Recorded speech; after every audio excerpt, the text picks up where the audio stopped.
ಸುಗ್ beautiful girls. Swiggy ಅಂದರೆ ಈ ಸುಗ್ಗಲ್ಲಿ ಕೂಡ ಎಷ್ಟು ಬ್ಯೂಟಿಫುಲ್ಲಾಗಿ ಕಾಣಿಸ್ತಾರೆ. ಸುಗ್ಗಲ್ಲಿ ಫ್ಲವರ್ಸ್ ಎಲ್ಲಿ ನೋಡಿದರೂ ಪುಷ್ಪಗಳು. ಮ್ಯಾನ್ ಕಾರ್ ಏನಪ್ಪ ಇಷ್ಟು ನೋಡಿ. ಇಲ್ಲಿ ಸುಗ್ ಲೊಕೇಶನ್ ಸ್ವಿಟ್ಜರ್ಲ್ಯಾಂಡ್.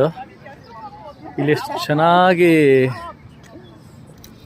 ಏನು ನದಿ ತೀರ ಅಥವಾ ಸರೋವರದ ತೀರದಲ್ಲಿ ಬೀಚ್ ಥರನೇ ಪ್ಲ್ಯಾನ್ ಮಾಡಿದ್ದಾರೆ. ರಿಲ್ಯಾಕ್ಸ್ ಆಗಿ ಸ್ವಿಸ್ ಹುಡುಗಿರು ಕೂತ್ಕೊಂಡು ಎಂಜಾಯ್ ಮಾಡ್ತಿದ್ದಾರೆ. ಈ ಕಡೆ ನೋಡಿ ಹೆಚ್ಚಾಗಿ ಗರ್ಲ್ಸೇ ಇದ್ದಾರಲ್ಲ, ಲೇಡೀಸು ಜೆಂಟ್ಸ್ ಕಡಿಮೆ ಇದೆ. ಸೊ ಈ ಥರ ಇಲ್ಲಿದ್ದಾರೆ Swiss boys. Hello Swiss boys.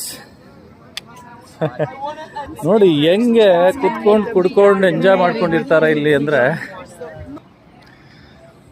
ಜೊತೆಗೆ ಅಲ್ಲಿ ಕಲರ್ ಎಷ್ಟು ಚೆನ್ನಾಗಿ ಮಾಡಿದ್ದಾರೆ. Orange, green, pink, maroon. Wow. ಅದು ರಸ್ತೆಗೆ ಕಾಂಪೌಂಡ್ ಥರ ಬ್ರಿಡ್ಜು. ಸೆಗೆಗೆ ಎಲ್ಲ ಐಸ್ ಕ್ರೀಮ್ ತಿನ್ಕೊಂಡಿರ್ತಾರೆ. We feel like The small one is 420. Okay. And the middle one is 580. Okay. Flavours ಎಲ್ಲ ಚೆನ್ನಾಗಿದೆ ನೋಡಿ. ಅದು 520 ಅಂದರೆ 500 ರೂಪಾಯಿ. 420 ಸ್ವಿಸ್ ಫ್ರಾಂಕ್ಸ್ ಅಂದರೆ 450 ರೂಪಾಯಿ. Expensive right? Oui? Expensive. Yeah, but Switzerland is expensive. Switzerland is expensive, I know. I am from Germany. Germany you will get €2. Right?